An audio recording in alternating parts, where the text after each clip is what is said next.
I am really loving this new coral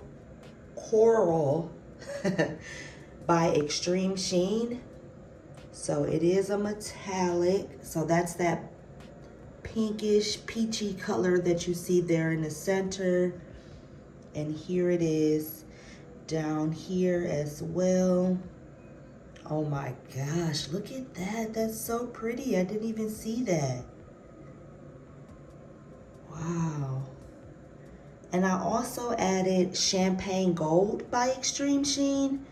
So this isn't my first time using these colors, but it is my first time using them by themselves as is without mixing them in with another acrylic paint color.